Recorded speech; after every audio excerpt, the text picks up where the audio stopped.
జగిత్యాల జిల్లా కొండగట్టు క్షేత్రంలో హనుమాన్ పెద్ద జయంతి వేడుకలు ఘనంగా నిర్వహించారు. 3 రోజులుగా ఉత్సవాలు కొనసాగుతున్న నేపథ్యంలో రాష్ట్రం నలుమూలల నుంచి పెద్ద ఎత్తున తరలివచ్చిన భక్తులు అంజన్నను దర్శించుకుని మొక్కులు చెల్లించుకున్నారు. ఉదయం నుంచే వేద పండితులు స్వామివారికి ప్రత్యేక పూజా కార్యక్రమాలు నిర్వహించారు. వేసవి దృష్ట్యా భక్తులకు ఎలాంటి ఇబ్బందులు తలెత్తకుండా ఆలయ అధికారులు తగిన ఏర్పాట్లు చేశారు. జగిత్యాల జిల్లా మల్యాల మండలం కొండగట్టు ఆలయ పరిసరాలు జై హనుమాన్ జై జై హనుమాన్ నామస్మరణతో మారుమ్రోగాయి. పెద్ద హనుమాన్ జయంతి సందర్భంగా భక్తులు కొండగట్టుకు తండోపతండాలుగా తరలివచ్చారు. భారీగా తరలివచ్చిన భక్తులతో ఆలయ క్యూలైన్లు మొత్తం క్రిక్కిరిసిపోయాయి.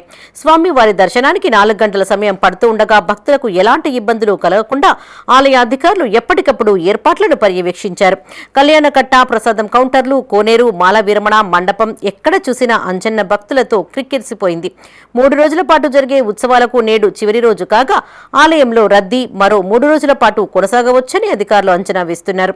మరోవైపు ఎలాంటి అవాంఛనీయ సంఘటనలు జరగకుండా పోలీస్ శాఖ ఎప్పటికప్పుడు భద్రతను పరిశీలిస్తోంది.